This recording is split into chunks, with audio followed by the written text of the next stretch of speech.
fathom for one of my poor intelligence. I beg the excellent to forgive all faults, contradictions, and non sequiturs. Through the virtue from this, may all living beings gain the ultimate, conventional, altruistic intention, and thereby become like the protector Chenrezig, who dwells in neither extreme, not in the world, nor in peace.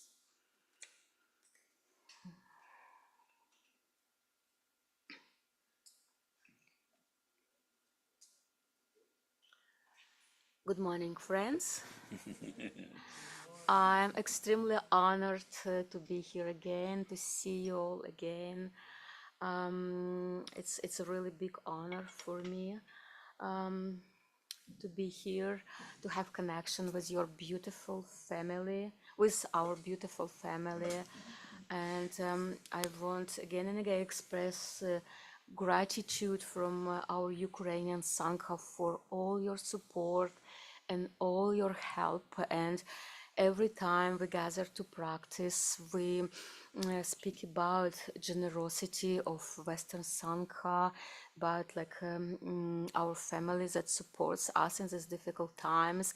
And with your help, we are able to continue to help our Sangha members who lost their homes, who need medical help, like people who were wounded, our brothers and sisters who serve on the front line, who need medical help, and their families. And also with your help, we were able to do number of retreats. Like during my last visit, I think we did 5 retreats free of charge, and of course with help of Roman Kozule's family, who offered their beautiful home to host a retreat. Thank you so much. We're able to do Yamantaka retreat, Siddhartha Patra retreat, we did Manjushri retreat, we did Phova retreat. So it was really wonderful and all free of charge for everything, for food, for stay. It's all thanks to your generosity. Thank you so much. You're always in our hearts, and we always remember you when we practice. So this time I came here with Yaroslav, with Yarek, as Frank said. He's close student of Garchen Rinpoche. He did 4-year retreat, and he's serving on the front line. He came to North America for a short time to do some rehab, to rest. He will be going back. And so while he's resting in Canada, he is working on translation of songs of Milarepa, which he started to do like over 10 years ago, like spontaneously. And so we have this project now to publish book on Milarepa songs, because I guess people in Ukraine are very needed a lot. So I would like to talk a little bit, he translated one of the songs he worked on recently, and I was really inspired by it, and I just would like to give a little teaching, or share a little bit these informations, or whatever this teaching which was given by Milarepa.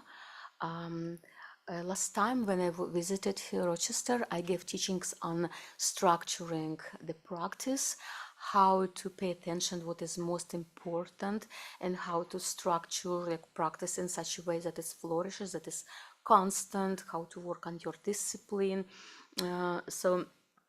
And actually this song, this teaching of Milarepa is also helping to understand how to structure your practice. So this teaching which Milarepa gave to 5 nuns in Nepal, in cave Yolmo, when 5 nuns approached to Milarepa and they requested teachings, Milarepa gave number of teachings to these nuns.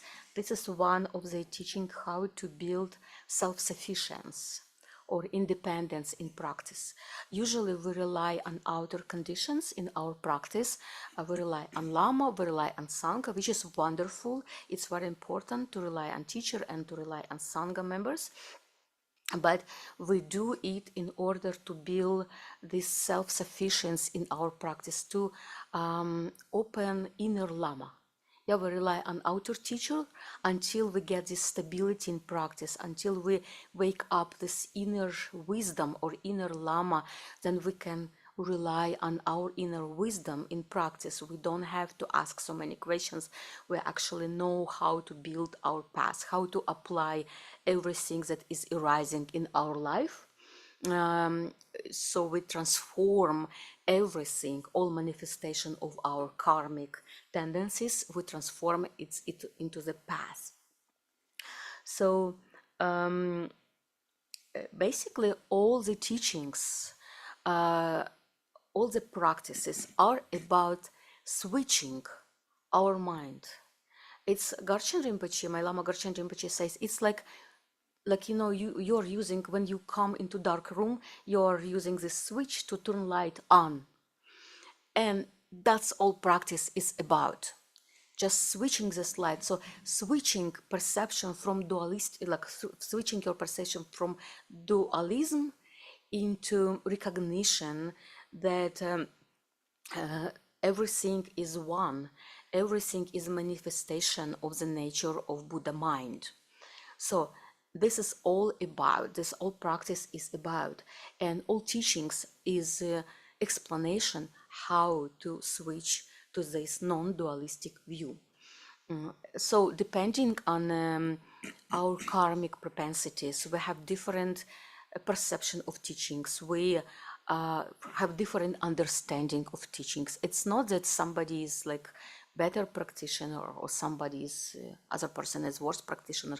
It's just like we all have our own karmic tendencies which are built through on our it's basically karmic habits to perceive through certain emotions, or through we say it's negative emotion, or like through grasping to ourselves. And different types of teachings are were manifested to, in order to help different types of beings who are bound by different types of karmic tendencies.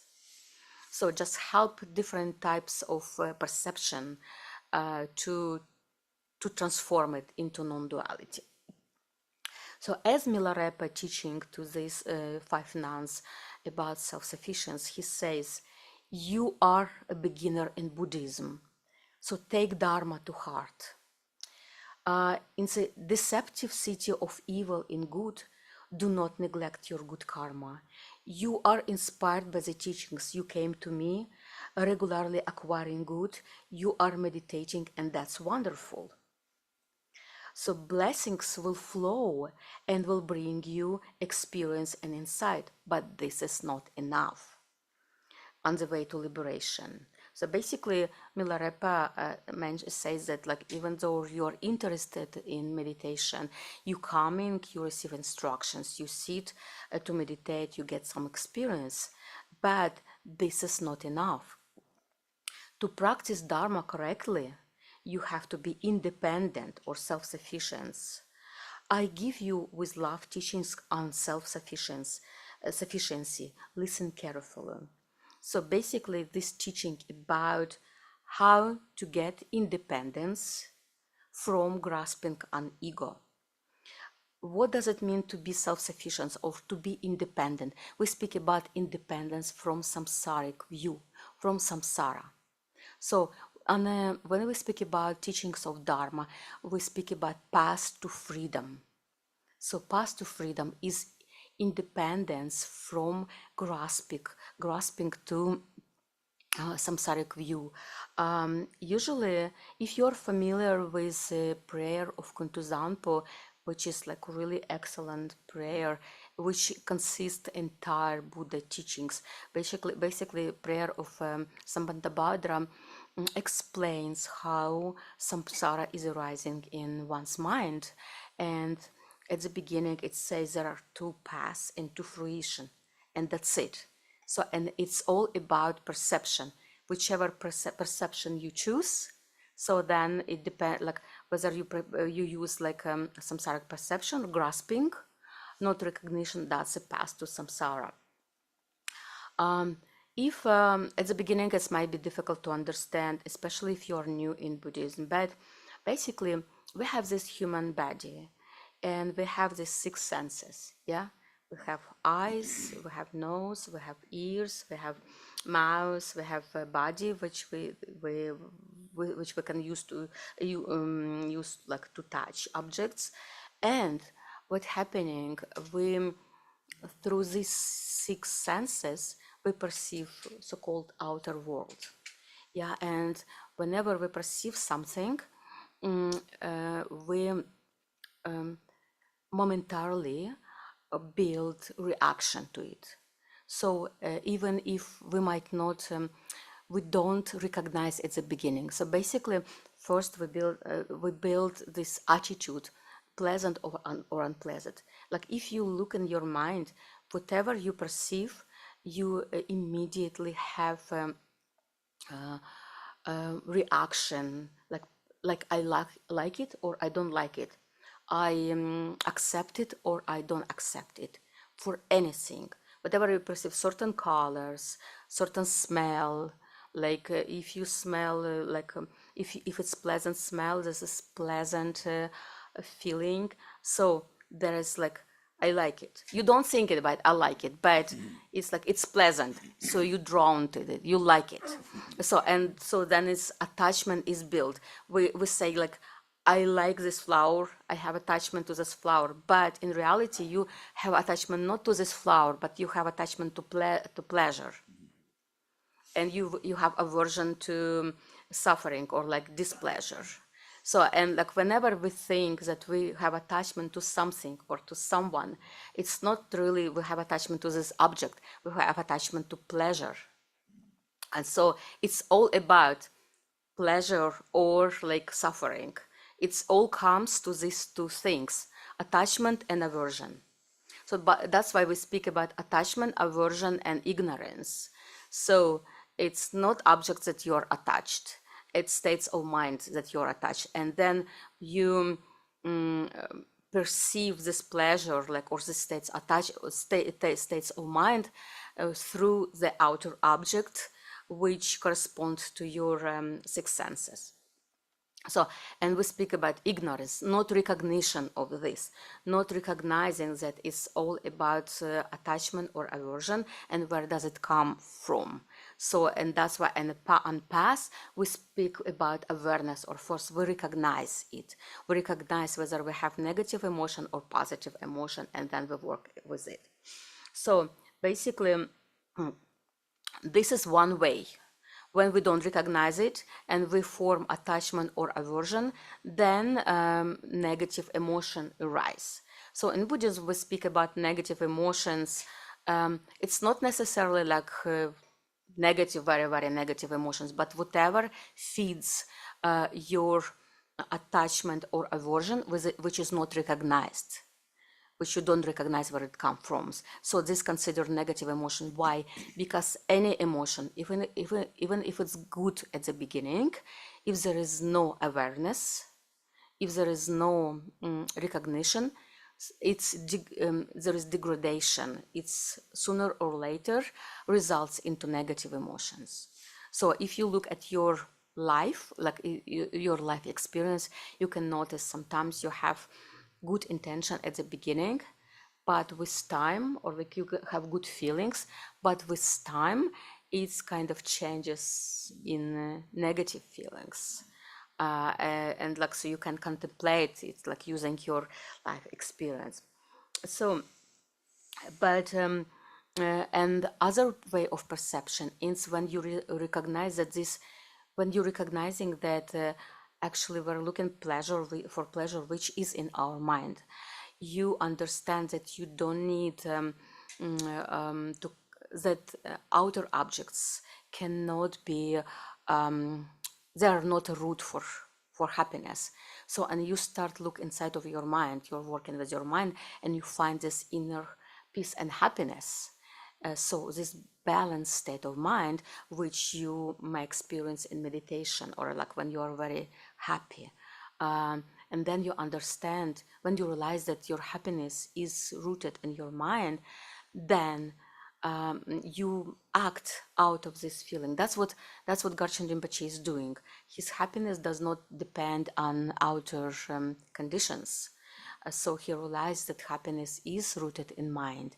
And when you are not looking for happiness from outside, but you are preserving, or like you are acting out of the state of mind, then you start draw people, like you are able to bring happiness to people, or like you are able to teach people how to realize this happiness. So, and then you don't suffer. This is not samsaric way. So it's only about these two ways of perception. So, and Milarepa is teaching how to gain this independence in your practice and find this inner happiness. So first, Milarepa says, do not forget about death, and you will be self-sufficient. So sometimes we hear a lot about contemplation of death, like for such that turn mind to Dharma, you have to contemplate on death and impermanence. Sometimes it's very difficult, but what I found, like for example, when you're facing death, like many of you maybe at least once were in situation like whether you were sick, like or like your loved ones were sick, or like you were facing death or uncertainty, and then when you're facing death, like you have thought, like you have this basic thought, you either pray to guru, or like you regret in wasting of your time. This is basic thoughts you have to come when you're contemplating about death. Like imagine if you're going to die right now, what would be your thought? So, and we were talking about this with Yark also, like and with people who are facing like death on the front line, and like when you know that like, you can die any moment, and it's like, so what is your thought, what is your last thought, what is it? And then you understand that's what is the most important for you, and you think, okay, if like the most important is blessing of guru, it's like not to die with negative emotion, or like if it's your last thought in your life, what would it be? So it's, and then when you come to this thought, then you understand that there is nothing most important than bodhicitta, then practice, then conquering your mind, then giving rid of negative emotions.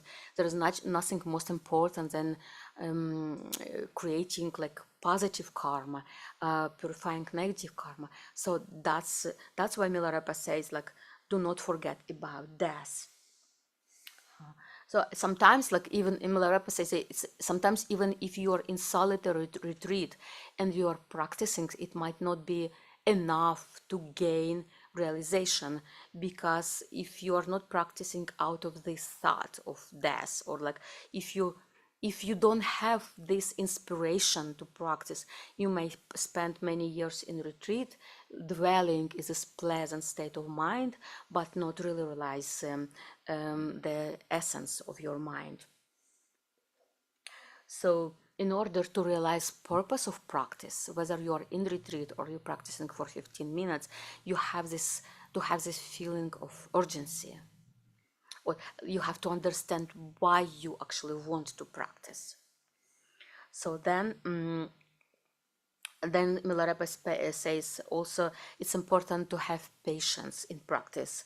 So basically, patience, when you're patient in practice, when you're sitting and meditating, you have to avoid desires. You have to avoid. So why do we sit to practice? Why do we do retreats? Or like, why do we like sit in front of shrine, or like even in corner of our room just to meditate for some times?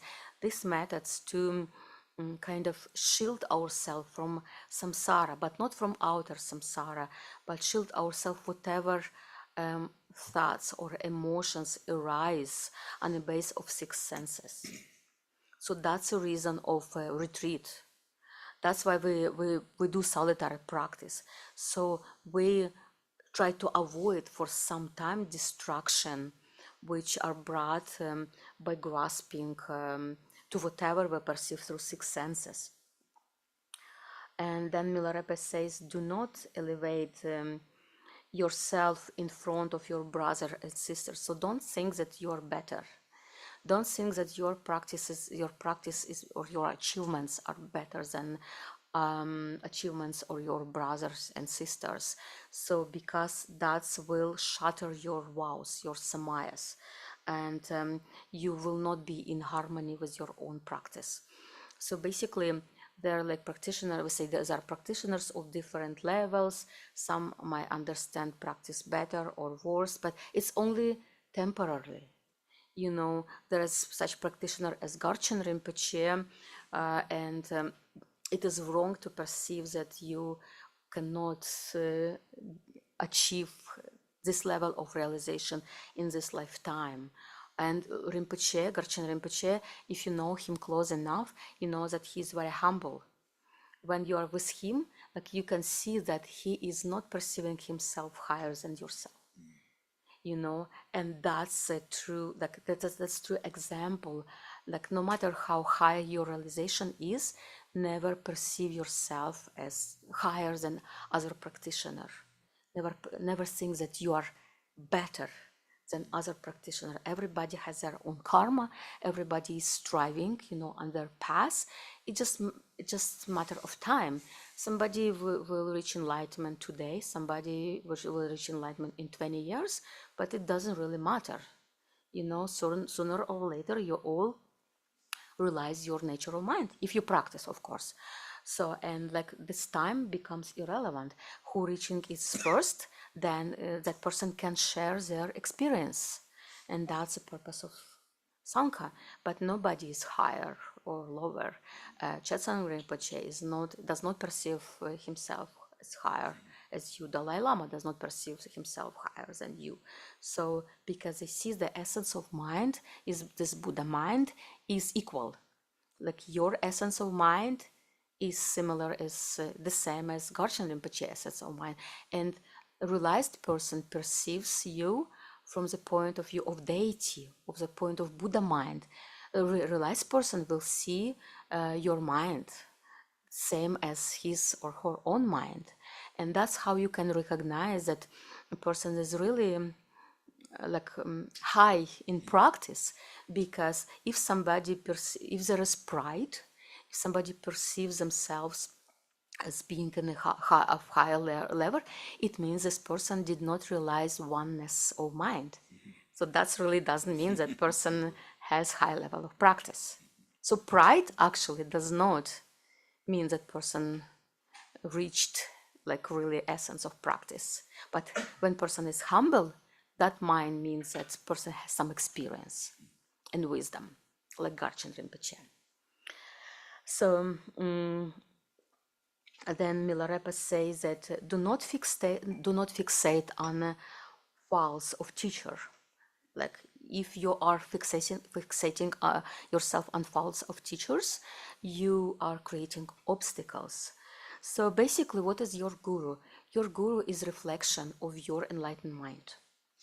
So when you do guru yoga, you realize this person is embodying qualities of your enlightened Buddha mind, and you then concentrate on those qualities. So your guru, your lama, is a tool, like is mirror through which you can perceive your pure quality of your mind.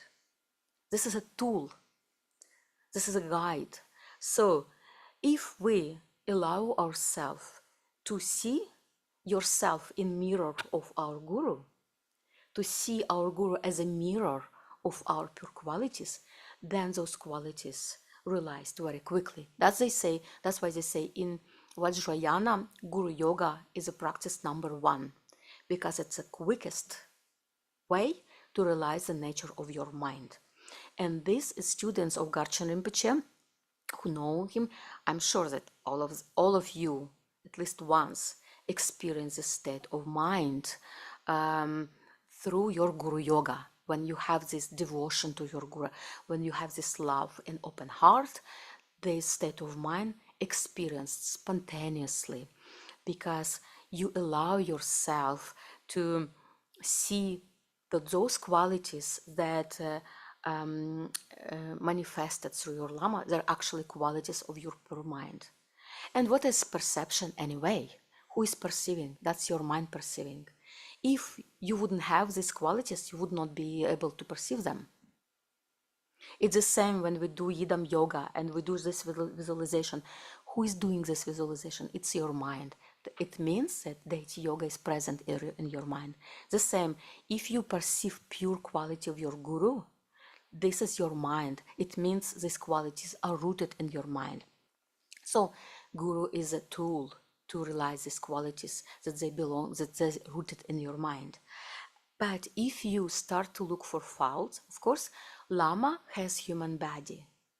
And maybe sometimes for Bodhisattva to come to this sphere, this human sphere or to animal sphere, Bodhisattva has to take some negative karma in order to be born in samsaric realm. So sometimes, Lama or like a Bodhisattva being who appears in this realm, having human family, having human body, there might be sometimes things that he or she has to work on. And of course, like many of us, I'm still on a path, I'm still beginner. I also have many faults, but it's just when we perceive teachers through their faults, so then our faults grow. So whatever we perceive through the mirror of Guru is multiplying. It's the same do you remember when I was talking about Tummo practices? If you're a little bit familiar, Tummo practice is enhancing what you have. If you have negative emotions, it's enhancing your negative emotions. If you have positive emotions, it's enhancing your positive emotions. The same is Guru. Guru is a magnifying glass that gives you chance to see and work on your good qualities. But if you use this magnifying glass to concentrate on negative qualities, so then it's actually your negative, your faults are increasing. You can accumulate extremely negative karma. So when you meet teacher, especially teacher like Garchen Rinpoche, take teaching from him. Don't fixate on his body. Do fixate on his mind, and take instruction from his experience. That's what Milarepa is saying about. And then next point is also do not fixate, cherish your Vajra brothers and sisters. Do not speak badly about your Vajra brothers and sisters. Sangha is a place where we have to feel safe. This is place where we coming to feel safe, so we can relax our mind, we can ask questions, we can meditate. So this is place where we can have support. So it's very important to speak good about this, about your Sangha, and especially about people who kind of are in charge of Sangha, who work for Sangha. One of 5 black deeds is to speak about Vajra brothers and sisters behind their back. So if you hear somebody speaking badly about Sangha members and you don't stop and you allow kind of this speak to continue, these conversations to continue, you start to participate in Sangha division. And this is a black deed. This is an extremely negative karma if you don't stop it, if you participate in it. Because this harms Sangha. And this, how it works, in this life, your mind will be poisoned. You lose, and especially new people who come to Sangha, if they do not know very much about Buddhism, they don't know very much about that practice is about looking in our mind, finding like negative emotions, understanding how negative emotions lead to suffering, and transforming them. So new members are very fragile because if they don't know practice very well yet, if they don't practice Vajrayana, if they don't understand all the level of practice, it's very easy through these conversations, through these talks, this poisons their mind and they turn away from Dharma. So basically, you're turning away people from path to liberation. So this is extremely negative karma. So this is actually should be like one of the main rules. Never speak badly about Sangha members behind their backs. And if you hear it, stop it. Do not participate it. Clarify clarify everything that you don't understand, information, but don't speak about or don't think about Sangha badly. So I know this Sangha for many years, and I know how extremely supportive this Sangha was for my practice, and people who work for this Sangha also, I know them for many, many, many years, and without those people, Sangha would not be so strong, you know. So it's very important to cherish those people and also understand people who work for Sangha, it's not they're not obliged. They're doing this out of pure heart. This is extra work, you know, it's like people who work for Sangha, they have to think about their daily matters. They're about whatever, earning money, living, and and they also do additional work for Sangha, which is free of charge, you know. So those people are extremely valuable and for Sangha, and if we don't understand this, they will burn out, you know. They will not be able to perform this job. And we all are members of Sangha, and we all can we all contribute with our practice, with our help, and it's very important. So Milarepa says, do not create divisions in Sangha. So stop it for whatever cost. So because this also it poisons your mind, it poisons mind of other people, but it also creates this division. When you create this division or participate in it, it creates this negative, very strange karma.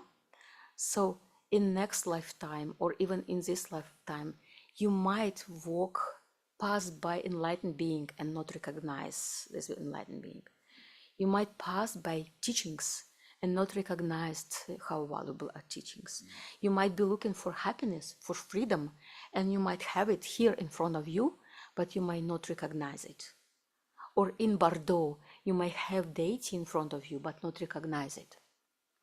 So turning other people from, or creating obstacles for other people to practice, to follow Dharma, is actually mirroring in your karma.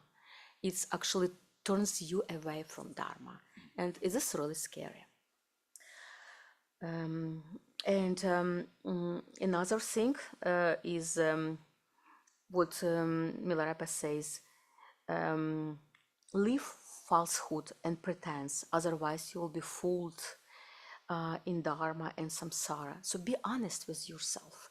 Be honest what you're doing and why are you doing it. I remember one of my Vajra siblings in retreat. at some point by the end retreat, we were sharing, not really experience, but we were sharing some stuff that we had to go through in retreat. And one person told, I entered this retreat, 3-year retreat, and it's cool. Like, I started to meditate, but at some point it's become very difficult. At the beginning there is this excitement, but then it's like becoming boring. And this person say at some point, and mind always looks something interesting to focus on, but like when we have one practice to concentrate on, we cannot do anything else. And this person said, I understood, I just have to do it. Person already was in 3-year retreat. And person says, I understood that I actually have to do it. Not only sit and read text and like kind of look for pleasant states of mind, but I actually have to do it. And here we speak about like falsehood or pretense. We can practice pretense for ourselves. We might think that we are practicing, but when we hit like difficult part, we are looking for some other practice. And then we practice that thing for some time, and we're looking for something else, for new empowerment. We think, okay, I'm done everything with this practice, it doesn't work anymore, I hit the bottom, I have to go somewhere. No, but that's exactly what's happening in retreat. The point when you hit like this bottom, you think, that's it, I have a wall, there is like, I want to do something else. This is a moment which you use to cut through perception. And if you are in retreat and there is nothing else to do, you can die from boredom, honestly. But so then it's better just to do it, just continue, and then you cut through into this non-dual perception. So that's what Milarepa also means, like, don't jump, concentrate, be honest with yourself, look in your mind and tell yourself honestly, are you putting everything in your practice? Are you gaining something, or you're just looking for entertainment? And the last thing is like practice bodhicitta, because bodhicitta is a root of merit. Bodhicitta is rooted in our mind. This is the essence of our mind. Why are we looking for love? Why are we looking for happiness? Because those are qualities of our mind. These are they're our natural qualities. So we actually longing to go home, like we're longing for happiness, we're longing for love, for compassion, because those are our natural qualities. So practice of bodhicitta or altruistic mind is something that basically kills your ego. Once you pay your attention to needs of others, that moment you stop thinking how unhappy you are, and you become happy. And also we're talking, like, for example, like in Ukraine at the beginning, like we had many questions. I had many questions. Like if you experience extreme fear, like for example when there is bombing, and like I also had like there is bombing on a neighboring street. You don't know, like rocket can fall in like into your house any moment. Like there is no knowledge, and of course like there's this extreme fear arising. Like either I remember, like I'm sure Yarek can tell more stories even, but I remember like I was in a house, my mother was in park, and there like this swirling, this like whatever, it's like Star Wars, above our house. And I think, what is more safe, to stay in a house if house collapses, that's it, to go in park if there is like bombing, there's like shells fly like everywhere, there's like, and you don't know where is more safe, inside or outside. And so how to deal with this extreme fear, and you understand this could be last emotions of your life in your life, and you don't want to die with fear. So but then there is this method. When you are in this situation, pray so that nobody can be harmed. pray about those people who actually in those collapsed houses. And then when you're praying for them, your attention turning to them, your compassion turning to them. And you notice, oh, that moment when I was praying for those people, I didn't experience this fear. So basically, the method is the antidote to any negative emotions. Cultivate altruistic mind towards others. Turn your attention to others, and it's extremely helpful, in difficult moments.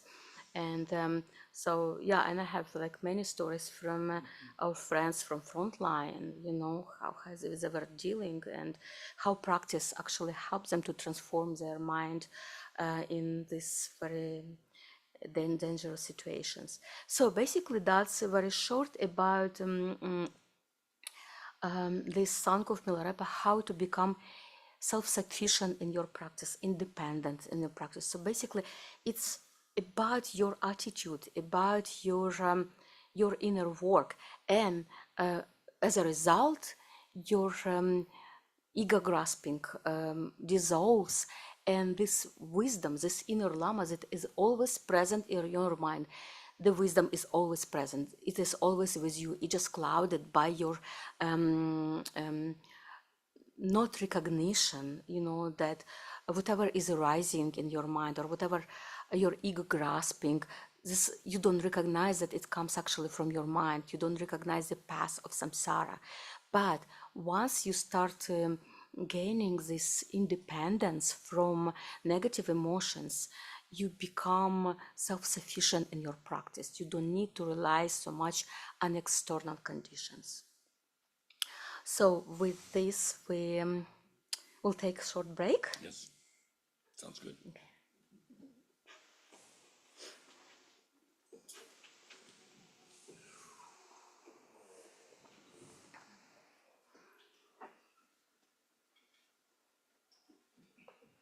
Please don't. You're gonna stay?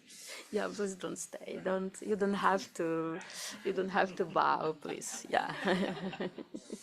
We're just friends. We're just friends, So don't. Yeah. Tea's in the other room. Goat rabbit. Okay.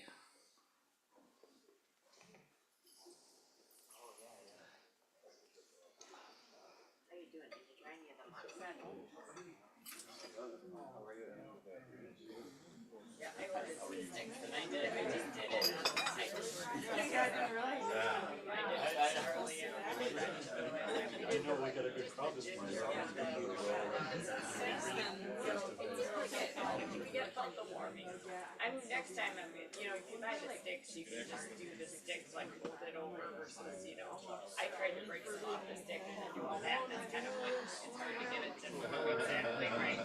I think, Charlie said she used to do it the next time, it was like a, where you can just hold the stick, like more indirect, but I still think the ginger helps. And luckily, the digestive technique is like pretty simple, it's just like the 1 point, like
Yeah. Wow.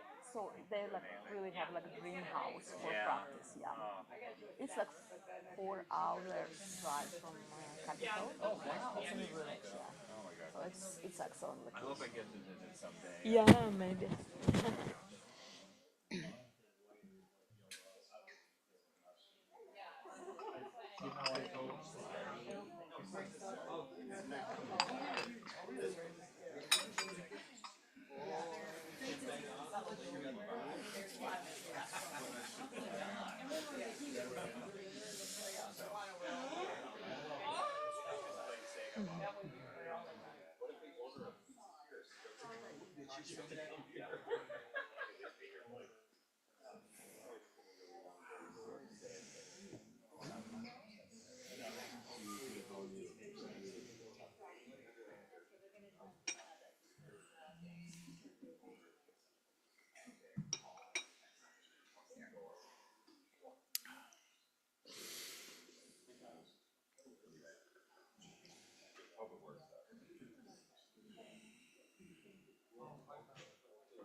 Okay, welcome back. Okay, friends. So we received teachings, but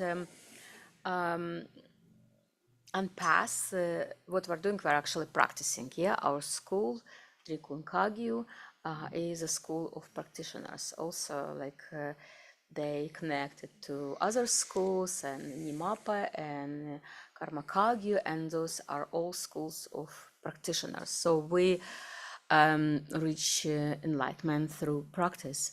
And what is practice is working with our own mind, is understanding how the machine or our or computer or our mind works, how grasping happening, and when we understand that, we actually possess tools like which help us on the path to freedom. So all practice is about looking in our mind. At the beginning it is difficult, so we use like outer aspects for practice, but later we when our mind becomes more calm, the grasping becomes less, so we're able to turn our attention into our mind, and then real meditation starts. So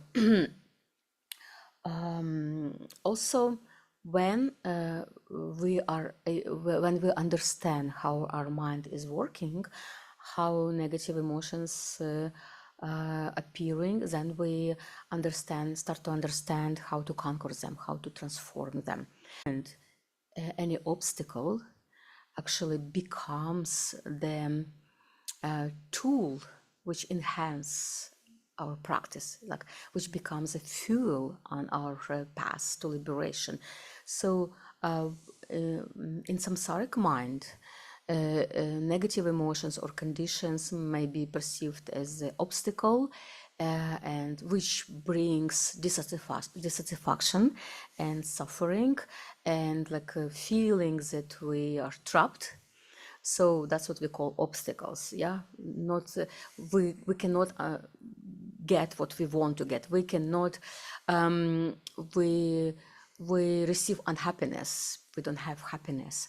But when we understand how our mind is working, then we look at these obstacles, we look at the reaction, we understand that obstacle come from our mind. This is state of mind. This is not outer conditions, it's just like triggering process in our mind which brings pleasure or suffering. But when we understand that, then we, whatever obstacle is arising, we are looking in our mind and we use antidote which transform negative state of mind. So in this way we say on the yogi path, obstacle is a fuel to quickly realize enlightenment or realize nature of our mind. So meditation is a method to look in our mind. First we learn how mind is working, and then we actually transform all those graspings that lead that turn our mind into samsaric mind. So we actually turn it back from samsaric into our Buddha mind or enlightened mind. So it's enlightenment or Buddha mind is our mind. It's just a temporary illusion, and so we work with transformation of this temporary illusion. So as the more we practice, the more we understand our mind. Intellectual knowledge is important, but to certain level. We don't need to know everything. We need to know only basic principles, which will help us to practice, like instructions. Like first, of course, we learn about Buddhism in order to get inspired, get inspiration to study and practice. But then we actually need clear instructions and practice, practice, practice, practice. And then questions might arise already not from the intellectual knowledge, but based on your own practice. And that's lead to stable mind and to transformation. So I would like us to practice for a few minutes Vajra recitation. So many of you know what kind of practice is this Vajra recitation. It is very simple practice, but very profound. This is actually Vajrayana practice, and it's profound because it's purified our mind, and it helps us to see the nature of our mind. Just doing this one practice is possible to see nature of mind. Of course, like we need to practice for a longer period of time. So Vajra recitation was given, I received it from my guru, Garchen Rinpoche. And in this practice, there are 3 syllables Om Ahung, which we recite. So we visualize ourselves as a hollow ball, or like if you practice Yidam yoga, like Vajrayogini, you can visualize yourself as a Yidam. If you don't practice sadhanas or Yidam deity, just visualize your body not like a human body, but just like a transparent ball, and on a level of navel or under navel, you visualize. That's where your attention should go.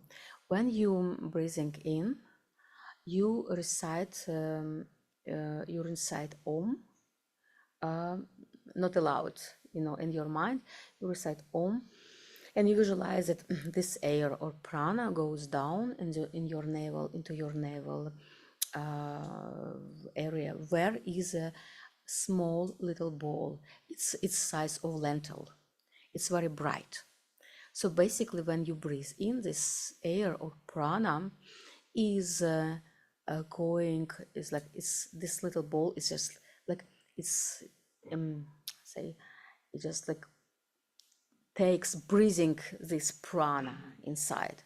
So it's very important to visualize yourself as a deity or as a ball of light, because it helps you to get rid of attachment to human body and human karma. So which will help to clarify your mind.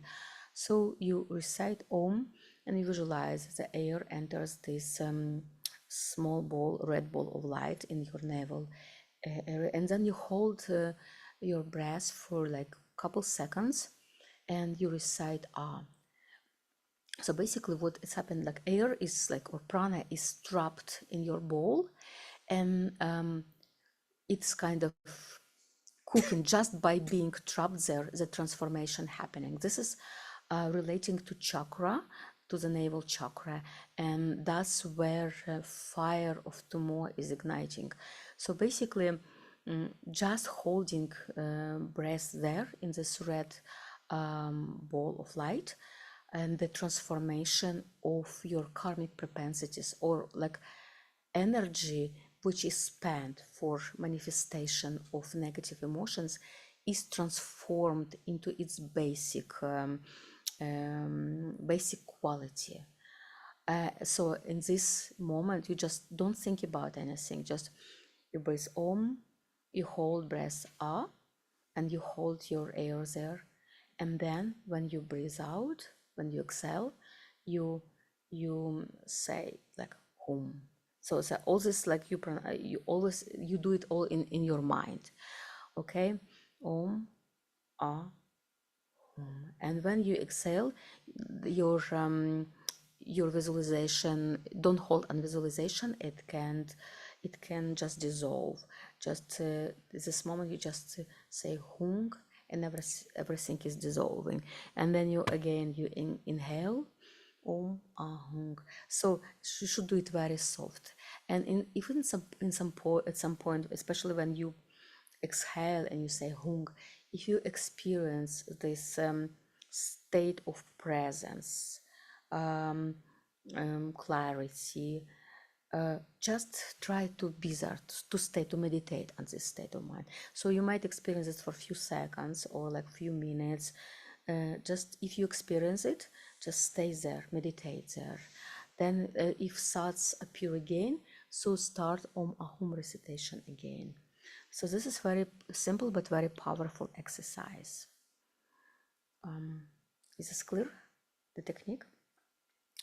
Okay, so let's do it for let's say maybe 15 minutes. Want? Yeah, thanks.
have like five minutes for questions, answers. If you have any question about practice, please don't ask what Bodhisattva feels on ninth bhumi.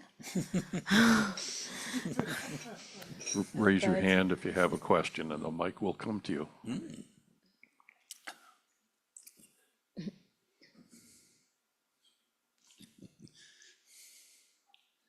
I have one thought.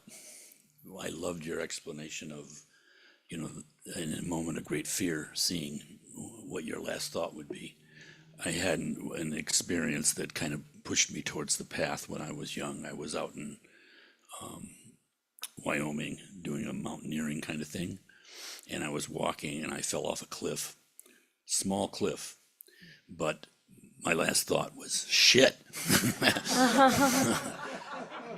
And oddly, by some sort of blessing, I actually thought to myself, is this really what I want my mind to be when I died? I knew nothing about Buddhism or anything, but I just realized the state I was in. I was just living in, a state of just preoccupation and fear for myself, which obviously I just learned from that near experience was not going to last. So thank you for that, Zhuravka. It's very vivid. thank you for sharing. It is, yeah, and we actually can see in our mind, yeah, if like we're driving and somebody cuts, what is the phrase that what do we say? Yeah, that's it. Like, what is the first reaction that comes from our mind? Yeah. It's also like good sometimes, like okay, if we know this reaction, try to transform it so the next time we say something else, Thank you for coming and giving a wonderful teaching. I had a question about from your teaching before the break. You had mentioned about pride and it being sort of a sign of a lack of understanding. I was wondering if you could possibly just give a short explanation of your experience with Vajra pride and what that might mean or your definition. Thank you. That's an excellent question because like the same word pride, but they have different meanings because we speak about pride that comes from samsaric mind. It's actually separates us from others. So it's actually deepens our mind into samsara because when we perceive ourselves as something better or like more successful or having like better qualities, so at the same moment it's like this thing of aversion towards like very very fine or like very subtle feeling of aversion. So I'm better, others are, it means automatically that others are worse. So we are separated, there is separation in mind. So which means more grasping on ego. That's we call pride, negative emotion, because it feeds ego and it creates obstacles in realization that of this oneness, that a mind of all is Buddha. When we speak about Vajra pride, this is something different. This has opposite kind of effect. Vajra pride, it's not like pride which elevates you above others, but it's pride that elevates you above your own ego. So you this like weapon which cuts through your ego. Vajra pride is a feeling. It's not like concept, it's a feeling when you become whole, when you become one. And it's like when we speak about like when we recite mantra and at some point or we cultivate Vajra pride, a Vajra pride cannot be cultivated just through conceptual thinking. It's experience. Vajra pride is experience, and it's like when you feel that you become yidam, not necessarily that you think I'm a yidam. This is a feeling of I'd say like when you are independent from your ego, or like it's because it's experience, it's very hard to explain, but but essentially it corresponds also like inner balance, like you're I don't even know how to explain this experience.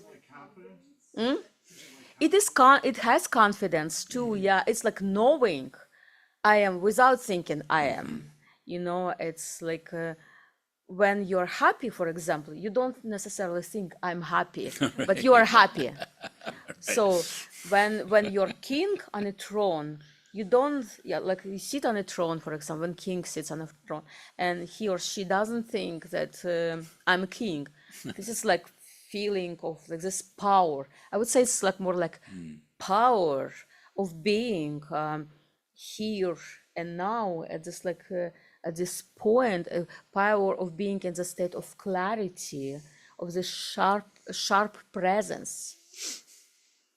Of course, like we can say that it really also corresponds with movement of prana. For example, if you are sometimes like when you even do practice of shamatha, and like your mind is very clear, there is confidence here. But also, I think like deity pride is also there is feeling that there is blessing present. You're in the middle of this blessing flow and you are a blessing. Actually, when I speak about blessing of the lineage, it doesn't mean that you're connecting to some stream. The blessing is in your mind is blessing, but you are kind of open, like recognize it. So that's how I see it. Maybe somebody else has a different experience and you want to share it. Thanks. Some experience is some things is very difficult to understand, but it is much easier to experience. I know, and I think we've all experienced it, but it's Yeah. non-conceptual. It's just that unfortunately we read the text and you get all these ideas, and then you're playing with these ideas, but it's not, and it doesn't have to be.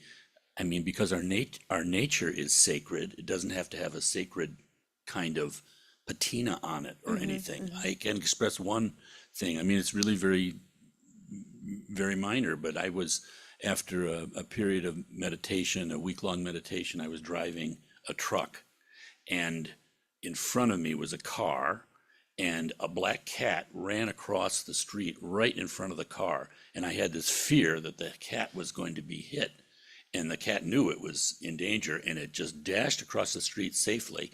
But then it was a male cat, it immediately stopped and sprayed on the trunk of the tree that it stopped by. And for me, there was this vividness of this moment. There was no thought, and it was just kind of like the power of that cat, but not in the sense of power, no power. I mean, not at all. It's just the vividness of the experience itself. You couldn't put your finger on it, and you couldn't say it was sacred. You couldn't say it was not sacred. It didn't fit in any of the books, but nonetheless, it was without thought, without doubt, and you felt, I mean, 100% alive, and not in some sort of, I just took an upper and I'm alive.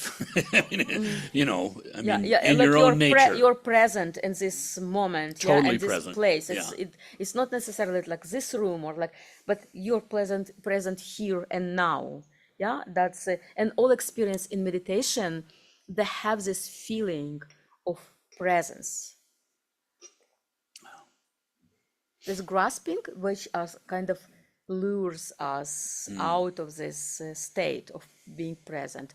But when you get rid of that grasping, and that's all about experience. You have to be present fully. And deity pride is like total presence here and now. But we're not talking about physical place and physical time. It's just like being without being pulled by emotions or like thoughts or like, yeah.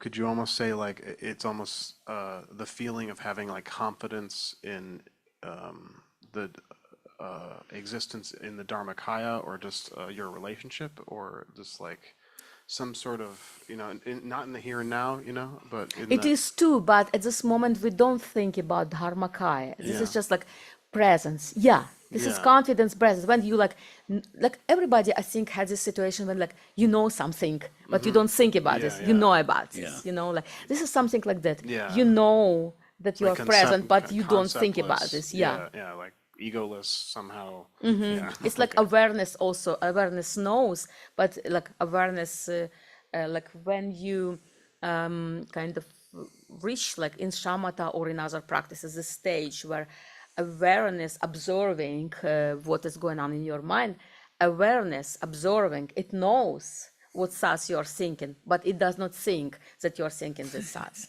You know, this is something like that. Yeah. And as soon as you label it, it's gone Yeah. instantly.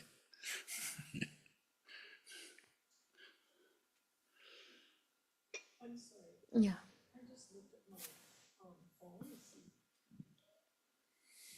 I just looked at my phone to see the time, and I wanted to share a text that came in a little while, just a few minutes ago. Baby girl born. So that's Brooks. Right, you know Brooks and mine? Yes, yes. Oh, congratulations. Name TBD. To be determined. So she was a fast labor, approximately 8:30 a.m., 7 pounds light, mom recovering well. We're both very happy and in love. Really? Yeah. Auspicious. Congratulations. So I'm sorry. Yeah, and this is like happy, like happy thing to seal. Yeah, our being together here. Congratulations. May she grow strong and happy. Wonderful. Okay, with this happy Yeah, news, very we good. conclude our meeting. Yeah. Right. It's a birthday. Yeah. Yeah, how wonderful. Yeah. So why isn't Mike here? We're taking attendance.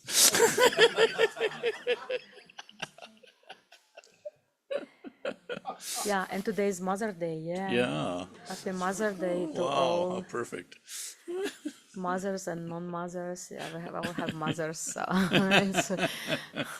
we all celebrate. Yeah. Okay, so we conclude with Yeah. prayers. Yeah.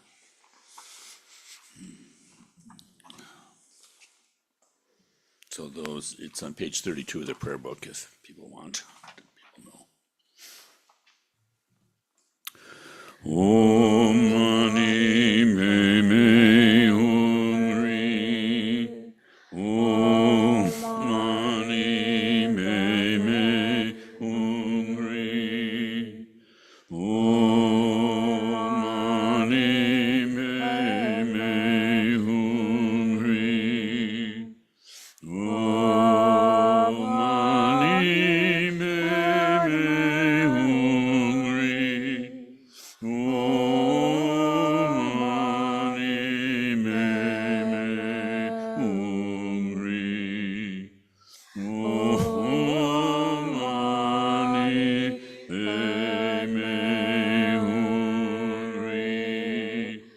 Om Mani Me Hum Ri. Om Mani Me Hum Ri. Yewadin Dudam Chen Rezig Wan Rum Jurchi Drova Chikyan Maluba De Salam